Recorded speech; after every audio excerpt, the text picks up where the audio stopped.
Well, hello there, ladies and gentlemen, boys and girls, children of all ages. My name is DB333, and welcome to Hearts Fire 4, the New Order, Last Days of Europe. Now, last time we hopped in for Hoi 4, at least for a pre-recorded series, was with Magadan.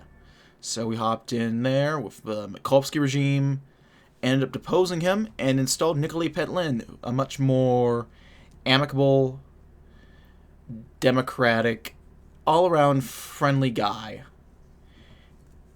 And we went ahead and turned Magadan from a despotic regime into something resembling a functioning democracy. And leave Russia on a bright future, which is far from what we're about to do. Jesus. We just reached 1,000 subs on the YouTube channel, and of course I have to thank all 1,000 plus of you who have gotten me to this point. I appreciate you. It has been 5 years in the making, and I'm words can't really describe how incredible this is. And so I want to thank you guys for that. And I did promise you guys a little something once we hit 1,000 subscribers. I've been doing some of the funnier paths for milestones. For 900 subs, I did Omsk. I was going to do Japan for 800, but stuff got kind of complicated around that time. That's when school started back up, and I haven't had the time to sit down and do a longer series. So Japan will be coming, I promise, but it'll have to wait. But until then, we're going to go ahead and hop in to a new day. Now we're going to be playing as the nation of Komi. As the West Russian Revolutionary Front collapsed at the end of a West Russian war, it was in Syktyvkar, capital of the Komi ASSR, that the civilian government of the front found themselves in. From the witch's brew of front officials, Soviet political exiles, refugees, and those who would be unwelcome in their statelets, the Comey Republic took form, establishing a constitution and democratic institutions which served to end the cycles of violence which had afflicted it. However, not all is well in the Republic. Political conflict and scheming is reaching a crisis point. And it seems that the days of this democracy are limited. So we have done not one, not two, not four, but 3 games before as Comey.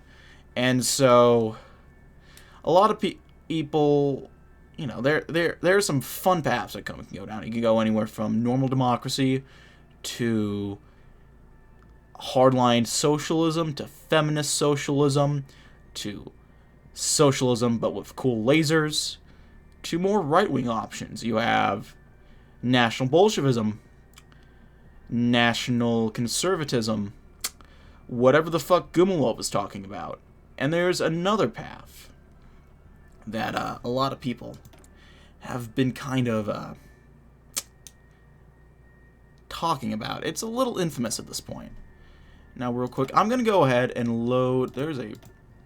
I had a preset. No, hold on. I've never loaded a preset before, so I'm not sure what the... Is it already... Let me look down. Yeah, none of this has been saved. Okay, I made a preset for this to make things more cursed, but unfortunately it didn't seem to save, so we'll just have to go ahead and move on, unfortunately. But there's a little path, and a man by the name of Sergei Taboritsky. And I promised, for 1K, we're going to go ahead and hop in as him. And so here we are.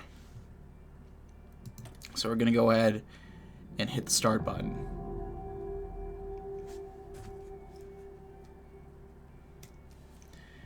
Any second now.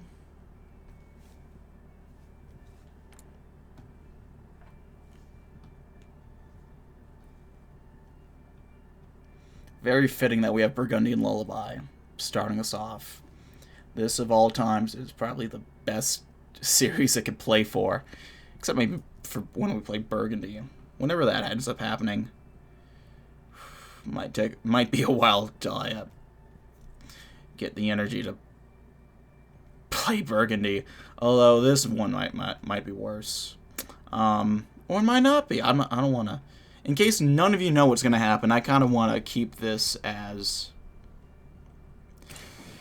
unclear as possible, I suppose. So, we're going to go over some of this information. I've already gone over a fair bit of it I did an introduction video a while back when I was going to start the Comey series, where I did the 3 different branches for the center, the left, and the right.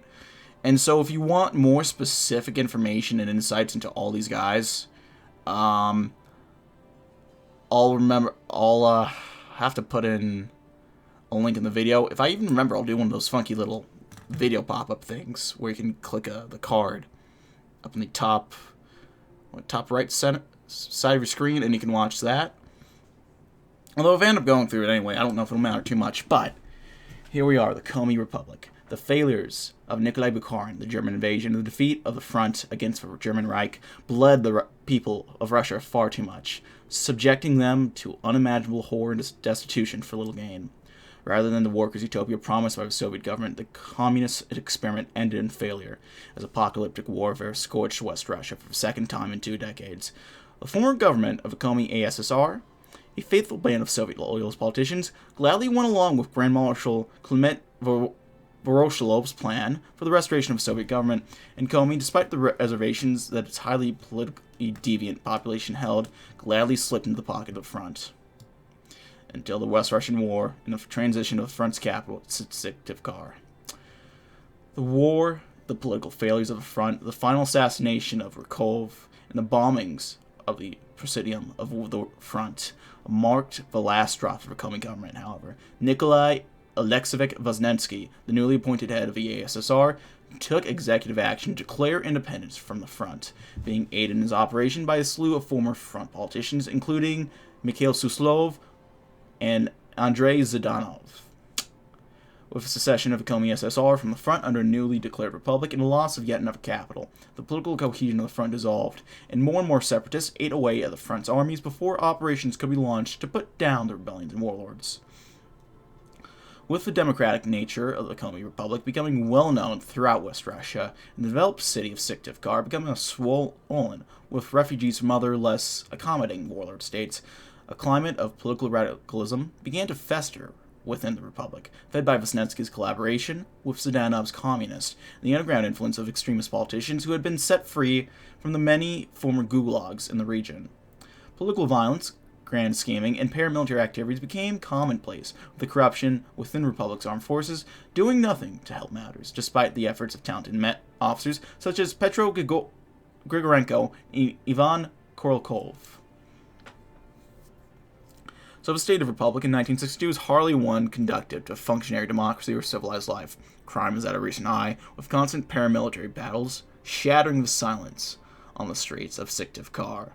The plots of shadowy ideologues are constantly pit against each other in the form of assassinations, thefts, fraud, assault, extortion, and conspiracy against the Republic. While power is brokered within the National Assembly, and the Democratic coalition of relatively centrist parties attempt to keep orders and sane governments, Suslov's Communist Party Komi on the far left and Gumilov's Passionari organization on the far right constantly make attempts to bring down the government in the shadows while maintaining a respectable public opinion. So we have quite a few players in the game. The politicians there are famous for a particular nature that seems to run through the Republic as a whole, a pseudo-addiction to scheming, backstabbing, and power games. Regardless of whether they personally tolerate such underhanded tactics, the environment of the Republic demands such tendencies, and so the politicians which survive this unimaginably stressful environment tend to be forged into metaphorical diamonds, master schemers and maneuvers who can manipulate entire parties beneath their thumb. Now, we're not going to go into all of these guys, because we've gone into bits and pieces, so I'll scroll through slowly for some of these, because we weren't able to read all of them when I did mine. In case you want to take a shot at reading them, you can pause the video whenever you want to. Yeah, Suslov.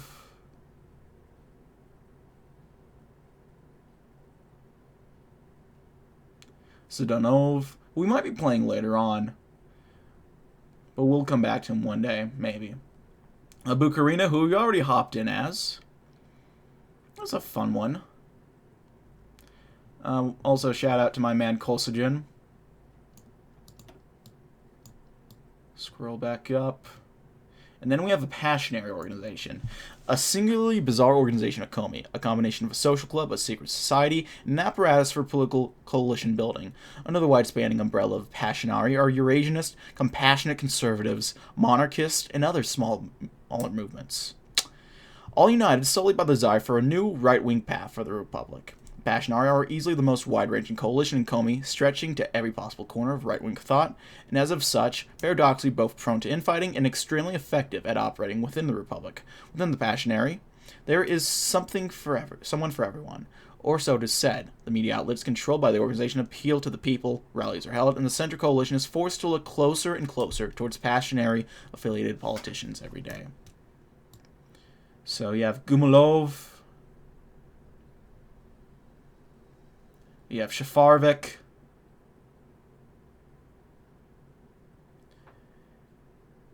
and here we are. Sergei Vladimirovich Taboritsky, the Black Horse of Komi. The enigmatic Sergei Taboritsky is famous as an almost anachronistic figure. His imperial regalia, his nostalgic calls for a restoration of the Russian Empire, and his vast hidden personal wealth may, in a different state, tear the people away from supporting him, but in Komi, it merely serves to captivate the imagination. Taboritsky is quite possibly the most populist of the Passionary, tirelessly campaigning for his OVRI, the Society for the Restoration of the Russian Empire. However, among those who have spent time close to him, it has become apparent that something is very, very wrong with Taboritsky. The look in his eyes is not quite that of a man driven by sheerly mortal energy, and his mannerisms have consistently grown more bizarre. Well, we can fight through the storm of intrigue to save a republic or bring it crashing down. We can experiment with the many ideologies and parties present within the republic and bring one a victory, and we can put an end to warlordism and anarchy, uniting Russia under the flag of one of Komi's many contenders. For the republic, my ass. So yeah. So we'll take a look at all this. First off, we have terror bombings. Next, we have a place for all of us. The list of ideologies represented among the ruins of Russia is long, yet it still has its outcasts and lost ideologues. Those who could not find a home among the ruins, those who have been cast out because of ideas too radical or alien, they have come here. As a result, Komi has become one of the most diverse political environments on Earth, and also one of the most dangerous ones. Then we have a clash of shadows. The Republic is afflicted by a scourge that makes itself plainly evident if one bothers to look behind the curtains of the various movements occupying Syktyvkar.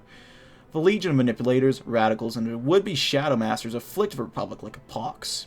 Their influence drives much of Komi society. The paramilitaries move on their orders. The National Assembly carries out their machinations, and every day democracy spirals towards a final crescendo of clashing plots. And then we have the Syktyvkar arsenal. Beneath the city of Syktyvkar lies a practical treasure trove of Soviet technology and weaponry. Vats and canisters of lethal revenge weapons were stored here before the front collapsed, and they have found new usage amongst the defenders of the Republic. The gas is potent, and the ability to scorch the lands of our enemies is an effective tool, but those who control the arsenal wield a disproportionate amount of influence. So that's the core of it. I'd read Vronsnetsky's little thing, but I've already... Do I want to read it? I've read it a few times already. I'll put the video with the introduction to Comey up in the corner for more specific stuff. We're going to skirt through a lot more of these events. These initial events, at least. Which I usually don't like to do, because I like to sit down and read all of them. And so I hope you guys will forgive me there. I go through all the intro ones in the video, which hopefully will be in the top right corner, if I remember, and I'm not a dumbass. And if I don't put it up there, someone please tell me, and I'll put it up. But yeah, so I kind of want to get going with this, because I know this is already going to be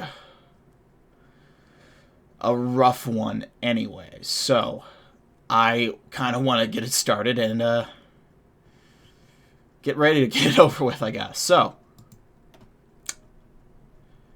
we have the foundation of sand. Another year has passed, and our coalition's Congress has managed to run our republic as well as they can, given our unfortunate situation.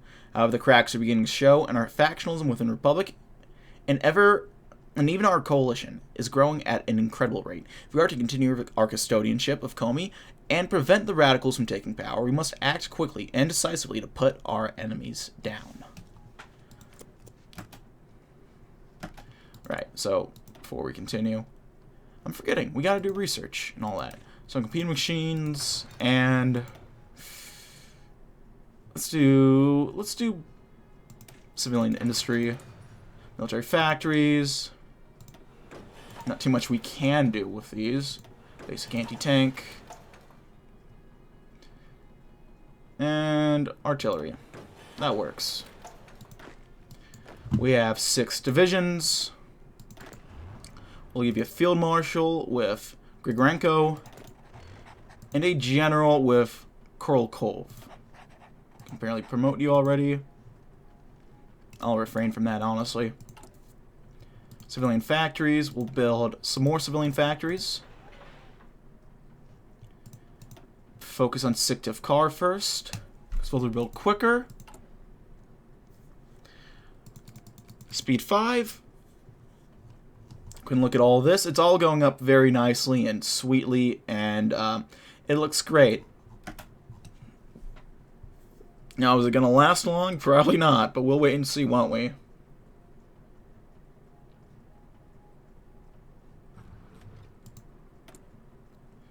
And yeah, okay, so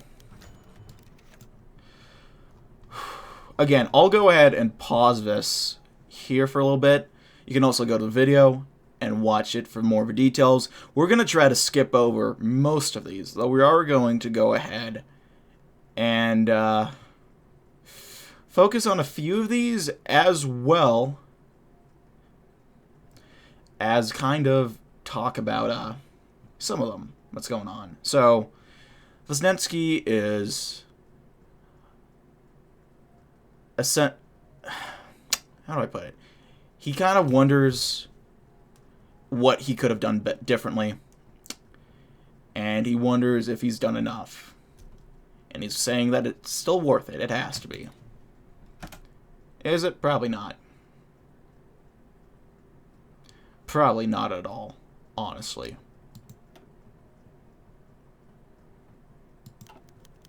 Peacemaker, we have Chad Kolsagen saying that we need to be harder with democracy, or, you know, better for coalition, talking down to people. If we wish to see the sun, we must weather the coming storm. Absolute Chad, I'm sorry about what I'm going to have to do to you.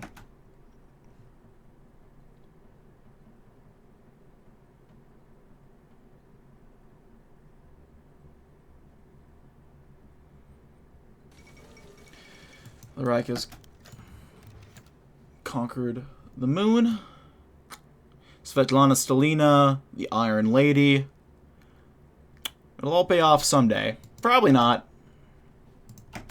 We can go and scavenge for loot, which we'll go ahead and do. I'll wait until we get... Actually, let's go over some of this now. So, the friend on the left thing ties into Visnensky and his corruption. He's pals with Zhdanov, the President of the Republic, and high-ranking communist officials. They're nominal enemies and close friends. Zhdanov and Visnensky have maintained their close personal relationship even throughout the current state of political crisis, allowing for certain actions to be taking place across political lines. This is, of course, off the record, and the release of these ties could be incredibly dangerous for the state of the Republic. So, we can call in favors at various times from Zhdanov to help with functioning democracy. The thing is, he's going to want favors back. And if that happens, and if we're not careful enough, if we try to cut ties, Visnensky is screwed. Which basically screws over the center, which is not entirely a bad thing. And next we have the House of Cards. The political scene in the Comey Republic is one of the most chaotic and dangerous on the planet, with a variety of movements clashing in the National Assembly, the streets, and in dark backrooms. In the unstable republic, political paramilitaries are treated as legitimate partisan apparatus, extortion is a standard practice, and only the greatest schemers may survive to rise to the top. In the republic, one's influence must thusly be maintained and guarded, lest the environment of the republic claim one more hopeful victim. So the most influential faction right now in the republic is the center. Though not by much, the left is pretty close, and the right, not that close actually. So you can see who's the most influential. So the left, you have Suslov at the top, Zhdanov is pretty close, Svetlana Bukarina is at the bottom.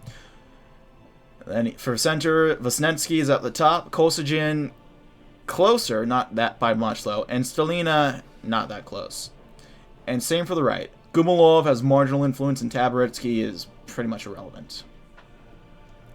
But that can change very quickly. So look at through all of that, nothing too unique. So let's get going.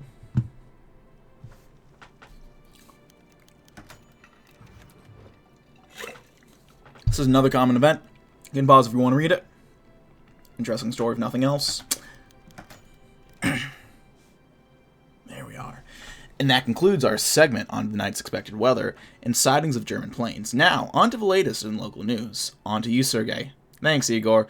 For all of you just tuning in now, this is Radio Free Syktyvkar with all the Republic's latest news. First on the agenda, we have a scandal involving none other than the president himself. President Vesnetsky was allegedly seen with an unknown young woman entering his apartment and leaving 2 hours later. And will this tie into the last scandal, or should it be counted as its own thing? Well, as much as I hate to say it, Igor, this is yet another scandal for Vesnetsky, one with, perhaps, potential to be counted among the ranks of his Zhdanov affair. Do remind the listeners, Sergey, well, that was the time a few weeks ago when allegations surfaced of collusion between the president and the far left through the channel of Andrei Zhdanov, chairman of the Communist Party. At least in name, we all know who's really in charge. This one has potential for sure, which we can explain after the break. Remember, this show's brought to you today by the Internationale Street Cinema, the best venue in town. On to the music. Quality reporting from a quality station. And now the center has a lot less influence, and it's a lot more even with the rest of these guys. Paragon, some guy tries to kill him. Suslov kills him instead. Perhaps a number of demonstrations in order. If a demonstration involves killing you, perhaps. Assassin strike at Hitler.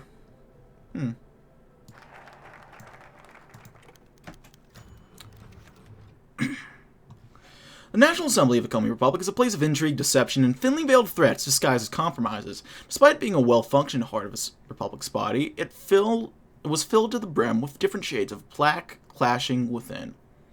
Among the zealous left and populist right laid the ruling center coalition. The DSNP, SMR, and PSD were the three truly democratic parties in the assembly.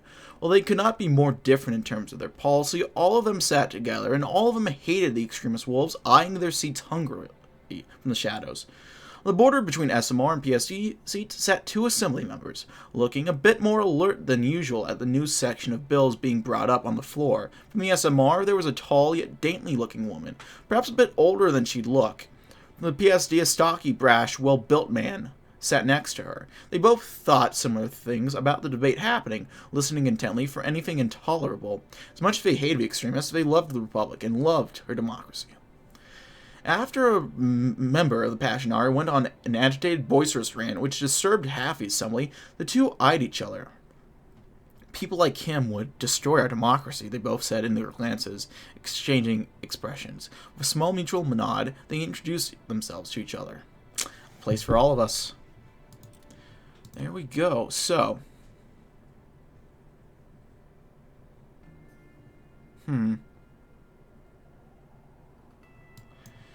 Let's go ahead and get working on the affairs of a National Assembly. As much as our detractors enjoyed condemning our republic for its excesses of political intrigue and the occasional bouts of violence, there is more to Comey than scheming and intrigue. The policies of a National Assembly, while bitterly contested, as all things are a critical element for thousands of people who are affected by the government's machinations every year. Opening the new National Assembly for the year, Appointing new party whips and ensuring that everything functions as normal shall ensure that the functioning of Republic institutions are as strong as ever. Additionally, this will give us the opportunity to cut through the precedent and tradition, changing the long-standing laws and improving life for the multitudes of citizens of the Republic. Through the tactful exercise of state power, backed by the people, anything becomes possible. So we got some political power.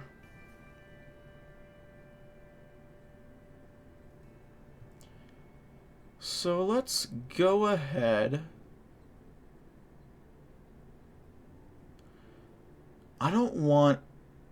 It's only on increasing Zidanov's influence. Let's hasten some army recruitment.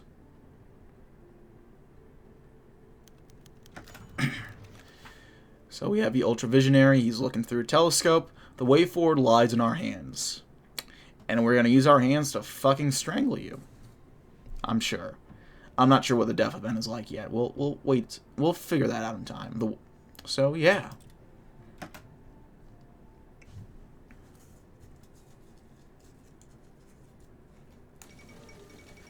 Heydrich. Uh-oh.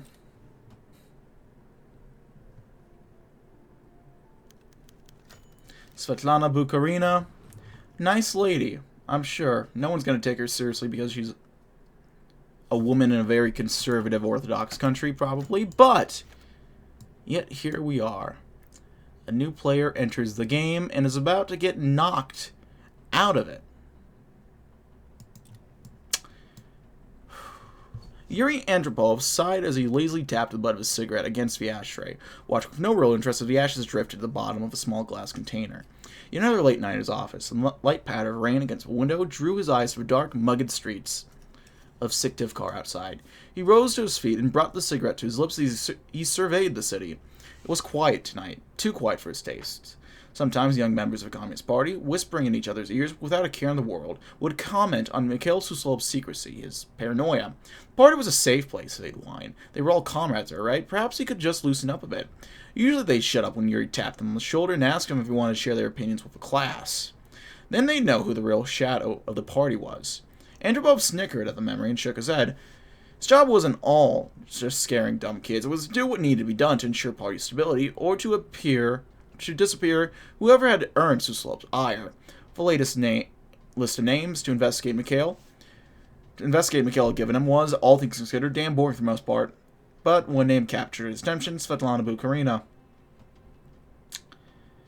Well, he met the kid a few times, he remembered, blowing some smoke out onto the window. She spoke like Yuri imagined a princess would, all prim and proper, smiled as she shook his hand. The works. It's how he knew she was dangerous. Her father was like that too, a wonderful man if you were on his good side, but there was a venom behind his eyes, and he saw that behind hers too. As Yuri watched, a bolt of lightning lit up the city. For a moment, it almost seemed like it was on fire. He wondered if that was a sign of what Svetlana could do. He shook his head and tossed another cigarette into the ashtray. Just another threat, or an unexpected ally? Well, probably just another threat. Okay, so we'll go ahead. Affairs of the National Assembly.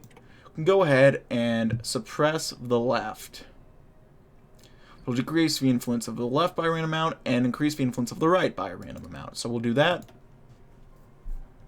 We'll do the last years of Voznetsensky's. A ruling coalition is headed by the most left-wing Democratic faction, the Voznetsenskys, under Nikolai Voznetsensky. I never learned how to pronounce that. Under their guidance, Komi has seen significant improvement, rebuilding from the bombs, lowering the death toll, and attracting refugees to our towns and cities. However, all is not quite well. Voznetsky's ties to the far left, specifically Zidanov, are quite alarming, a source of constant discomfort among the more conservative members of the coalition. Time will only tell if Voznetsky will be able to keep the position at the head of the party, or if another wing will take their place. Or, you know, another party outright.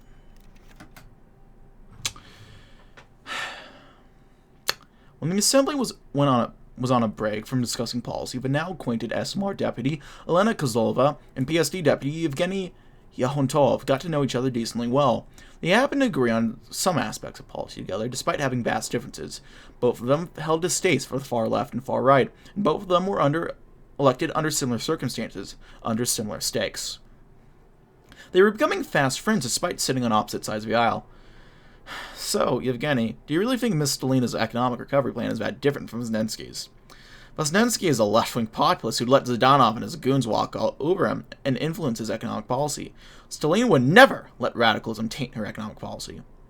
Both of them gave a small chuckle and continued debating. They knew it wasn't serious, and it was more to gauge their individual abilities and comfort with each other.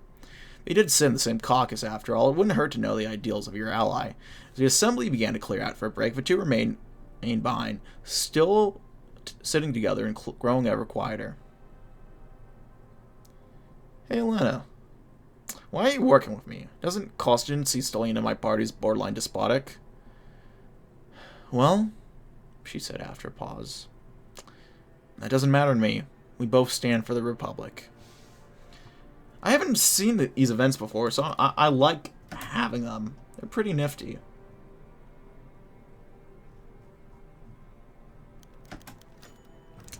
Ivan Sarov, a trailblazer.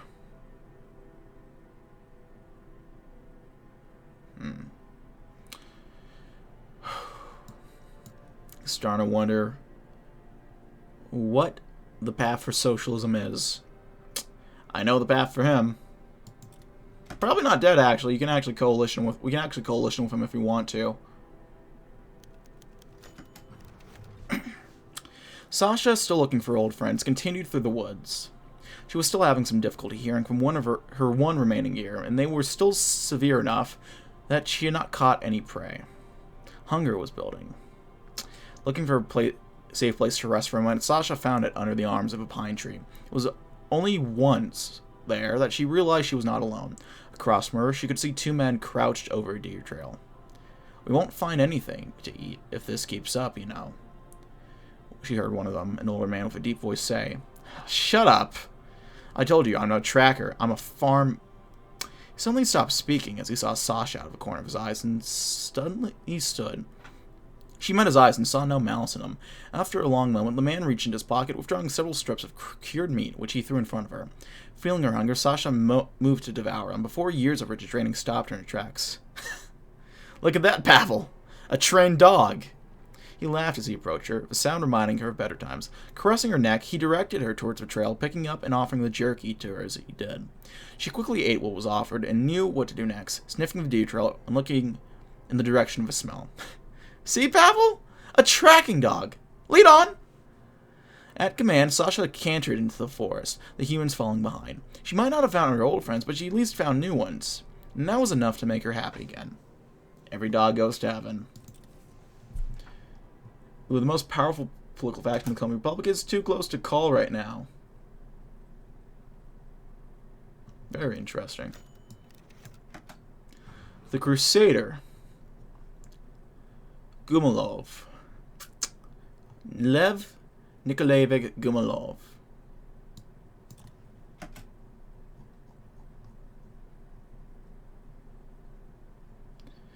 So I think we'll go ahead, persuade Comrade Opselin. Actually, we'll support public houses, get the poverty rate up, or down.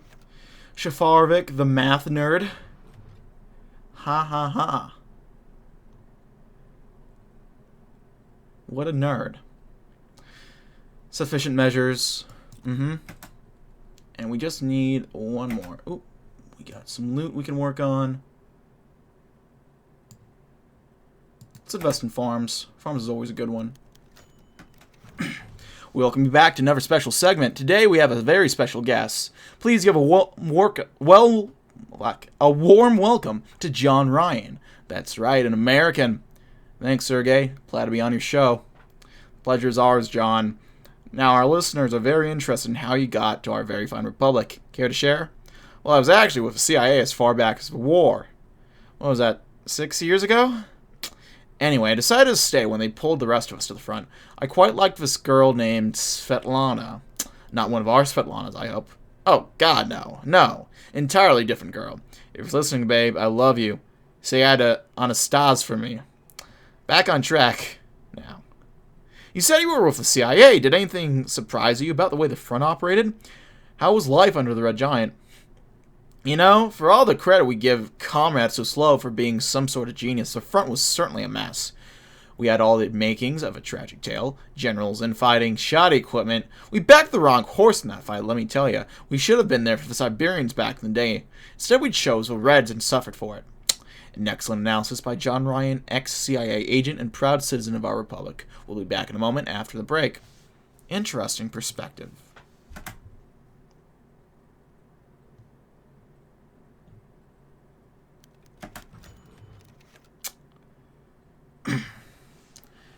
Sergei prepared himself for the day's events. He had set himself up on the roof of the building across from the Comey Legislator Hall and prepared himself to execute his part of the plan.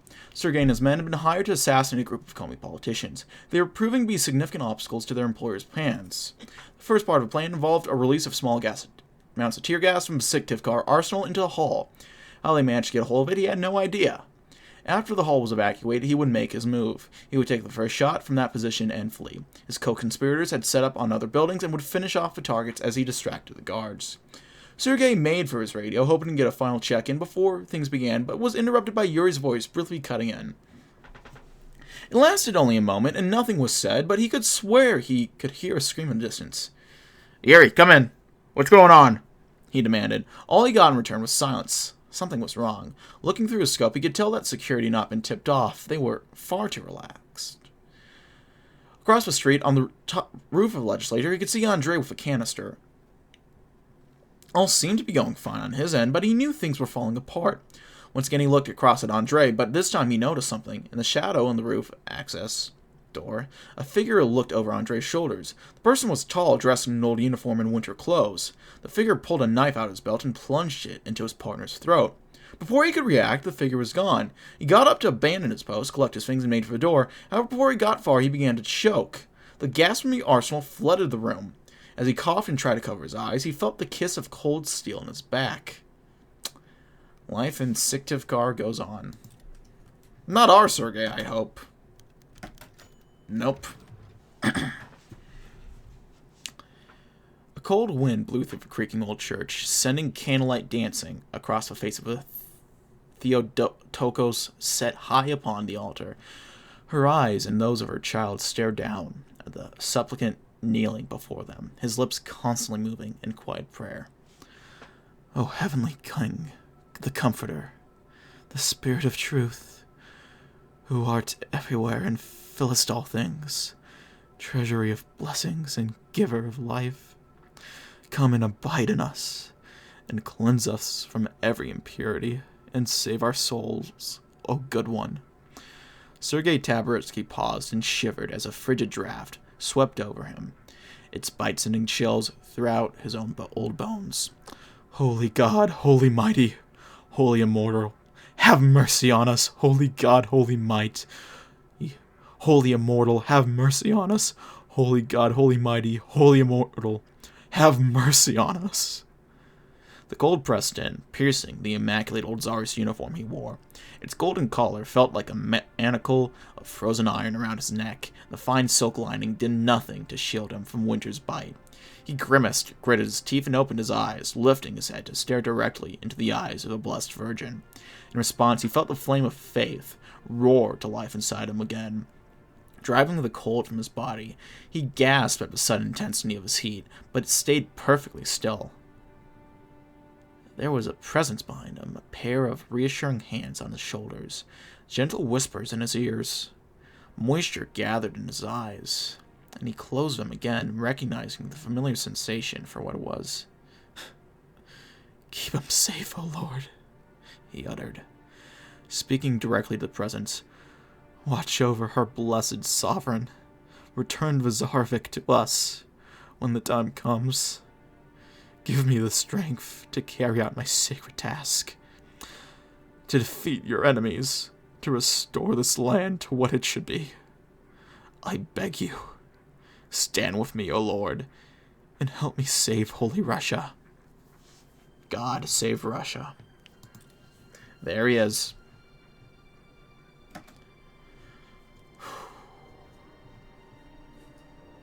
So we can do raids against a couple of these guys.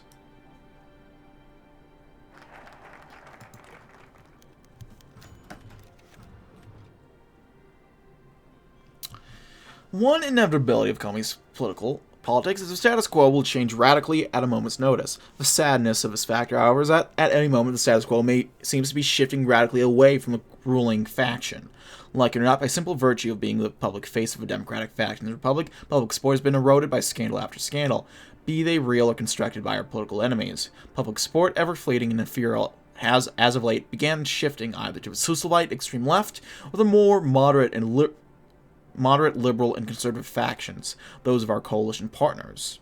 As our coalition seems to undergo a period of self-restructuring, it is critical to ensure that political capital is more or less maintained by the ruling party, and that the current president isn't challenged too heavily by our own allies. Whether the solution to this is limiting our most credible coalition partners or simply standing by and letting our power shrivel away is entirely up to the whims of the president.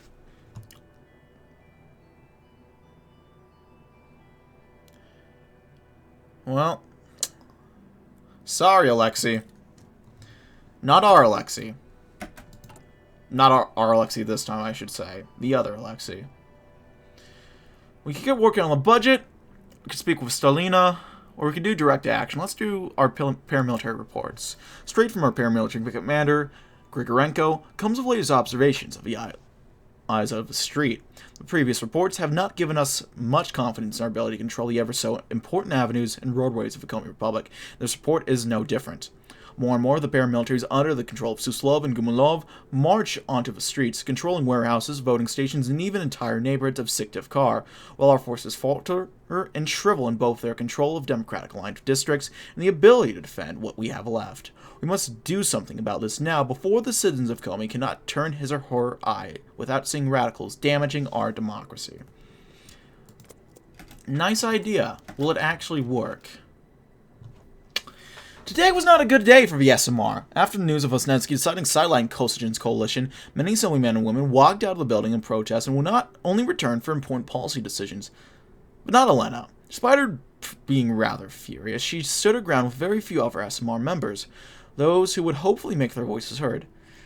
That disgusting, apathetic, traitorous pig. Is Lesnetsky abandoning the party that won the last election with him for those dirtbag Marxist-Leninist zealots? Yevgeny's side, understanding her concern. I get that, I really do. I'm sure he would have done the same to us if we were in the SMR's place, but our caucus has bigger things to focus on right now. Almost the entire SMR delegation walking out shows the others that we do not stand in solidarity with each other, and it makes us look weak. Elena, now looking physically furious, began to full-on debate Yevgeny. How could you even support anything that conniving despot says? He would throw the entire caucus under the bus to drink champagne with his party and celebrate victory while working with the very forces that want to destroy us. Let me guess. Your woman of steel said it wasn't a big deal, that she would work with whatever the SNP wants to keep her own party in the majority. We're supposed to stay true to our democratic principles. The rest of the assembly looked on in intrigue, and Elena soon became part of the procession who left the building. Yevgeny sat there, somewhat upset and embarrassed, but silently believed that she would come to her senses. She and the rest of the SMR had to, for if they didn't, our democracy would die. You are tearing us apart, Lesnetsky!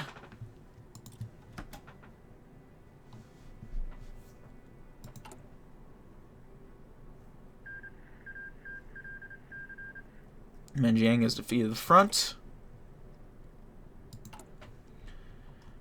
Ooh, scroll out. So the center has more influence right now. I think we'll want to go ahead and campaign a bit for Stalina so we can weaken the center strength.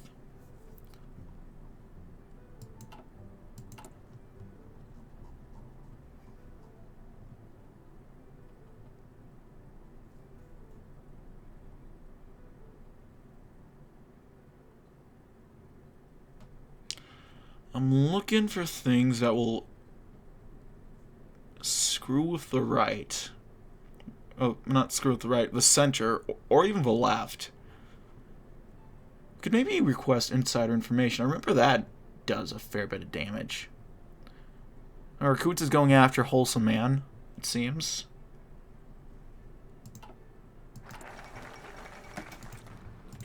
Assassination attempt on the king. Suppress for left. The right's gaining power. Let's go ahead and speak with Stalina. Svetlana Stalina, daughter of a famous Soviet bureaucrat, Joseph Stalin, is one of the most valuable assets in crafting effective means of keeping radicalism down. Her plans, though often ruthless in prioritizing effectiveness, are generally excellent and have proven a good foil to our rivals' constant schemings. Keeping her loyalty and opening our party up to more of her influence is considered by many to be a critical part of keeping our hegemony. Despite several of the more principled Democrats complaining about her alleged authoritarianism, approaching her can surely only help us. You can hope.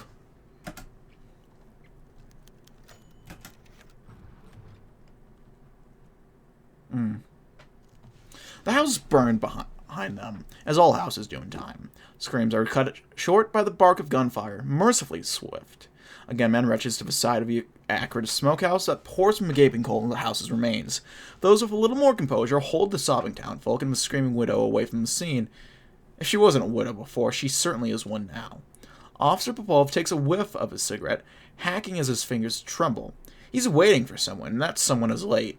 Lateness is not a quality that the Vesnetsky Brigade, a regular, appreciates. As the distant screams recede, his acquaintance swims into view.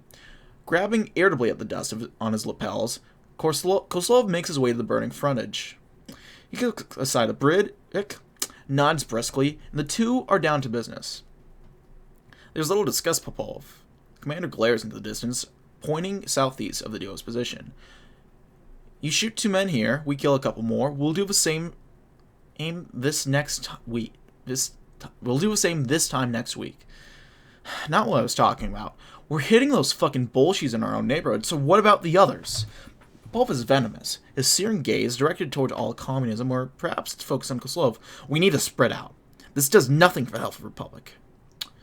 Koslov brushed his ragged breath. His men will gladly go where there is game to be had, but the control is thin enough in the district as it is. Is it worth the expenditure? Will their paymasters in the Parliament be happy? He shrugs. It will in the end be him who decides, not some weight-suited corpse. Democracy is built on the ground in Komi, even when it is built bullet by bullet. Stay where we are, because we'll weaken the center through other ways. Oh, how we will weaken the center.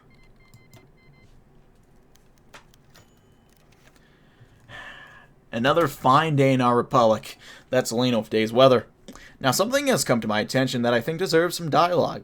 And this is really serious, don't get us wrong. Thanks, Igor. Now, we have scattered reports and photographs, actually. Someone dropped a packet off in our anonymous stick box. The government has actually reactivated the gulags in Ust-Kulom to house excess political prisoners. Now, for our listeners, as we investigate the story further, you may want to stay on the lookout and make sure your house has free microphones. Since if the government really is going back to Bukharin, who knows what's up next? Now, for those skeptical, Sergei, how do we know this? What does our investigatory process look like? How do we determine what to cover? Always a good question. Radar Free Syktyvkar believes in the transparency, which is what more than most can say. Now, what we do to start off with is that we mostly rely on anonymous tips. The box read is 205 Internationale. Look for the red box with our logo. Photos included are always a plus, especially clear ones where we can see what's happening. That's how we exposed the thing with Vesnetsky and that lady last month. What lady was that again? I lost track. So have I. Anyway, we got photos, and we send our own guy around to do some investigative journalism. Thanks to Mr. Paramilitary and his Petersburg engineers, by the way. Without him providing security, wouldn't be able to keep our reporters safe.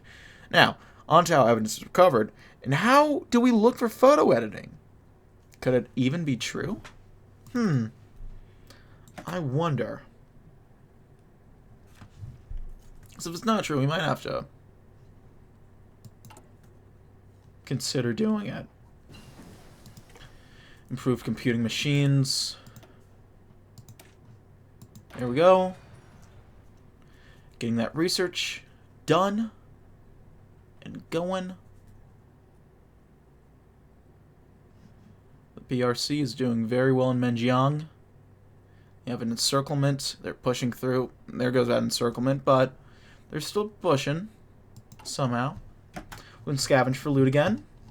Loot.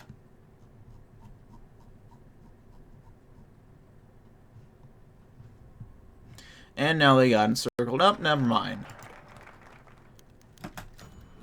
Bolsheviks sips at its tea. It's a little sweet for his taste, but he always keeps a smile hanging as he faces the cool-faced Stalina. It's always good to keep a little contrast with conversational partners in any case. Helps with the banter, and not that there's much to talk about these days, besides the endless politics of the Republic. Teacup arrangements as the storm of Russia rages on behind them. Do you miss the old days, then, Svetlana? Before he's quite ready, the words leave his mouth, to his mild regret.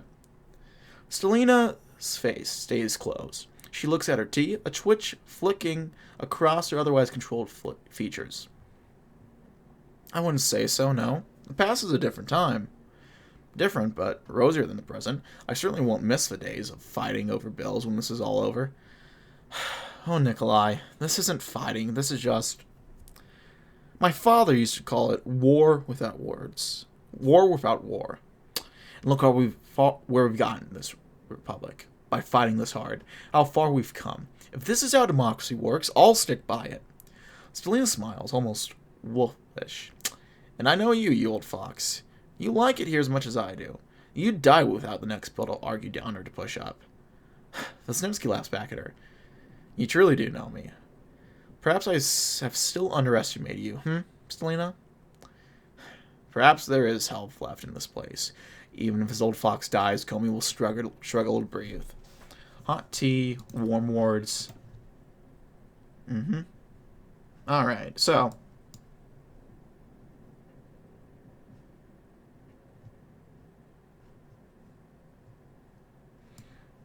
Now, I'll explain this real quick in case you didn't watch the other video or you just need a reminder. We're going to get the option on whether you want to target the right wing, the left wing, or if you want to stay ahead.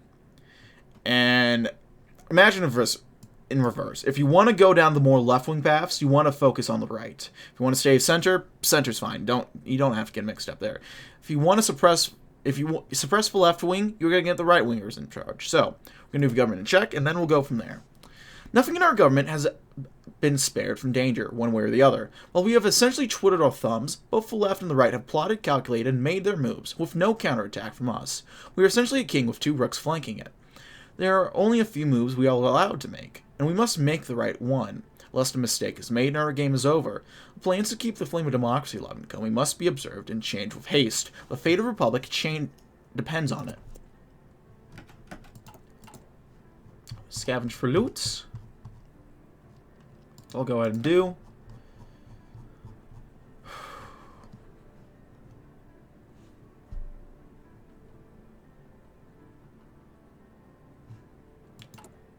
We're back at it with Comey. Man, it's good. It's kind of good to be back. Oh look, Taboritsky's growing in popularity already. I love it. Almost at 6%.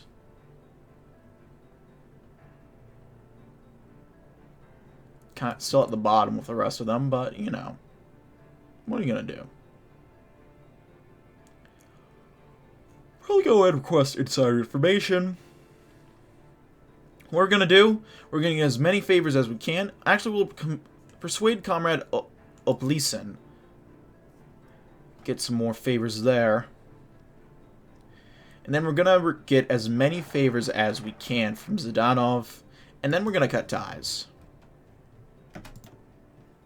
So we're gonna get our little thing coming up. Democratic Coalition's leaders have arranged a very important meeting, or at least what was supposed to be a very important meeting. The reason for this meeting was the unstable situation in the Republic. Extremists, radicals, and political violence run rampant. While the death toll was relatively low from all of this infighting, the Democratic Coalition fears things might escalate, leading to coups and the possible collapse of the Republic. Fortunately, it appears nobody can decide upon an attack.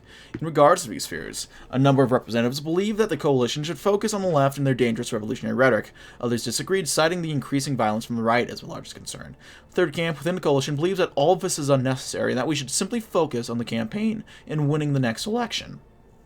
The debate eventually completely derailed into ad hominems and shouting matches, and it was made clear or by to leaders of coalition, that no progress was being made. By the end of the meeting, everyone was equally unhappy, and it was decided that the coalition would simply agree to disagree. The meeting was adjourned, the ad hominem ceased, the politicians reluctantly returned to their homes. Let's go after the left. So we'll complete the focus eyes to the left. And we'll decrease the influence of Suslov and Vesnensky with this next one. So let's do it. From the mundane restaurant conversations of the poll booths, talks and areas begin to take on a shade of red and gold, hammer and sickle. Those who speak of them in a positive life are no longer far leftists, but slowly also ordinary citizens. The dissemination of communistic and socialistic propaganda must be halted through our paramilitaries, and our own information for the citizens will replace it. Polling booths will become more guarded, and suspected citizens shall be checked for any left-wing activities. We shall halt their efforts here. We can raid St. George. Do we want to do that? The assembly was out today, after many in the government decided to focus their efforts on suppressing the overwhelming influence of the left. Despite this, Elena remained in the halls in her office, sitting at her desk solemnly with a cup of tea poured. With a sigh and a glance at her personal journal, she took a long sip and shakingly put the cup down. What if they found out? They'd refuse to work with you, and potentially the rest of the SMR. Maybe they'd witch hunt you out, anyone like you. It would all be for naught.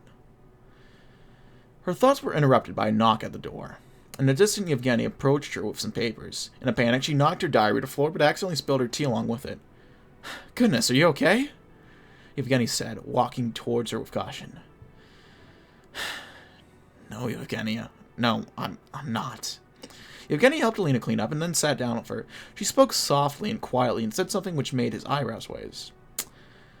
I was a follower of them before. I was an ardent socialist once. To think if nutjobs like Zdanov weren't in the party, I would have stayed. I'm just scared that someone will find out now that we're taking the fight to them. Yevgeny, standing up, put his hand on Lena's shoulder supportively and smiled. That's in the past now, no? We're fighting them now, and that's what matters. Who better to beat them than a former supporter? She smiled, nodded politely, and thanked him.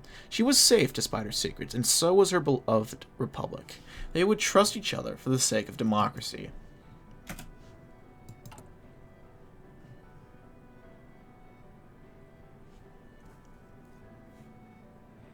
Man, this pie chart is wacky. And with that, man, we're going to have to cut it here, folks. It's a shame, but, yeah. Thanks as always for watching. If you like this video, leave a like. If not, feel free to dislike. If you want to see more of this content feature, hit the sub button from uploads every weekday, as well as every Saturday. If you're curious about what the next sub goal is, it is Rebel at 1500. So if you want to get us to that point, sub button right down below. If you have any comments, feedback, concerns, anything of the sort, leave them in the comment section below. I read all the comments I get. I appreciate any and all feedback you might have for me. If you want to chat, play games, anything of the sort, comment section, Discord down below. If you want to see me do a sort of live, I have a Twitch. And if you want to send a few bucks my way every month, I have a Patreon, all of which are in the description box below. That's really it for now, ladies and gentlemen. Thank you as always for watching. My name has been Dogboat333, and I'll see you guys next time. Goodbye.